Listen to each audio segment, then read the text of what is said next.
Hello guys, this is the 8th tutorial in this course, and in this tutorial we are going to talk about data type conversion in Python.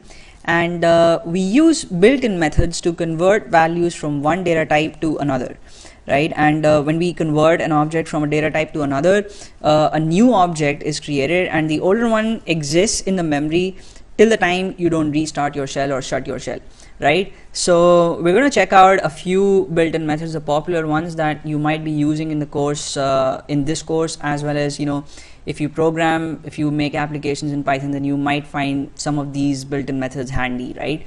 So the first method that we're going to see is to convert a float value to an integer value, right? And the method that you use is the int method, and then the way you use it is you type int, and then within parentheses you type in a float value, the value that you want to convert to its corresponding integer value. So I'll type in 55.89, and when I press the enter key, I see that the output is just 55, right? So the decimal part or the fractional part has been removed from the number, and I just see the whole number value, right? And the next method that we're going to check out is the float method, and this method is used to convert an integer value to a float value. So let's say I pass 36, which is an integer value, as an argument to this function, and I press the enter key, I see 36.0. So it cannot add any random number, like it cannot convert it to 36.13 because that'll be stupid. So it's not going to do that. It's just going to add 0 and a decimal point to make it a float value, right? And then let's say you want to convert an integer value to a string value. The method that you use is str method, right? So what I'm going to do is I'm going to create a string variable, my underscore string, and then I'll type in the assignment operator or the equal to symbol, and then the str function, and then value between the parentheses for this function as an argument. So let's say I want to convert the number 9500 to its corresponding string value, and when I press the enter key, I don't see any message, but then when I type my string and press the enter key, I see that 9500 is now displayed within single quotes. And the fun part of doing this is that if suppose you want to extract individual digits out of a number, right? So out of 9500, let's say you just want to extract the digit 5 for some application that you're making, then just see how convenient it gets, because now I can type in my string and then within square brackets the index for the second digit, which will be 1, right? Because the index of the first digit is obviously 0. When I press the enter key, I just see 5, right? So this way I can extract individual digits or some digits out of the entire number. And the next method that we're going to check out is the tuple method, and this method is used to convert a string to a tuple, right? So I'll type in tuple, and then within parentheses any string, and I'll just type in this is a string, and when I press the enter key, I see that I get the entire thing within parentheses, right? So if you guys remember, when we create a tuple, we use parentheses, and that's why the entire thing has been enclosed within parentheses, and the space characters are also there as individual elements in the tuple, right? And the next method that we're going to check out is the list method, and this, as you guys might have guessed already, is used to convert a string value to a list, right? So again, I will type in something. This will be a list, and when I press the enter key, I see all the values being displayed within square brackets, because square brackets are used with lists, and all the characters in the string have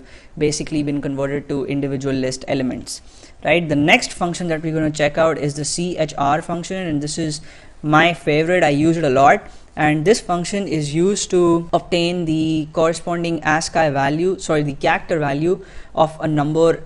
You get the ASCII character value of an ASCII number, right? So let's say I want to get the character value for the number 65 in the ASCII table, and if you guys don't know what ASCII values are, then you can Google them up. And ASCII stands for American Standard Code for Information Interchange, and it's something that all programming languages use in some way or the other to obtain binary values of character values, right? So H has an ASCII value, and the alphabet T has an ASCII value, and then lowercase alphabets have different ASCII values from uppercase alphabets, and that's how characters are distinguished by programming languages. So when I press the enter key now, I see that I get A. So the ASCII value corresponding to the number 65 is capital A. And to do the reverse of this, you use the ORD function, and this function gives you the number ASCII value of a character. So let's say I want to know the corresponding ASCII value of the alphabet small a. When I do that, when I press the enter key, I see 97. So the ASCII value of capital A is 65 and ASCII value of small a is 97, right? And if you want to find out the hex code of a number, then you use the hex function. Let's say I want to find the hex code of 4500. I press the enter key, I see that the hex code is 1194, and then you see 0 and x as the initial part of the output, and that's because whenever you use the hex function, you get these two numbers along with the actual value, and you'll always have these in the beginning. And if you want to find out the octal value of a number, then you use the OCT function, and that's the oct function, and let's put in 4500 again as an argument. So the octal code for this is 10624, and you see 0 and O as the initial part of the value. And then if you want to find out the binary value of a number, let's say I want to find the binary value of 42, I'll use the bin function, or the it's basically an abbreviation for binary. And when I press the enter key, I see 0b as the initial part of the output, so this means that it's binary value, and then 101010, that's the binary value for 42. So these are all the functions that I wanted to discuss in this tutorial, and in the next tutorial we're going to begin our discussions on operators, and I hope you guys are having fun in this course.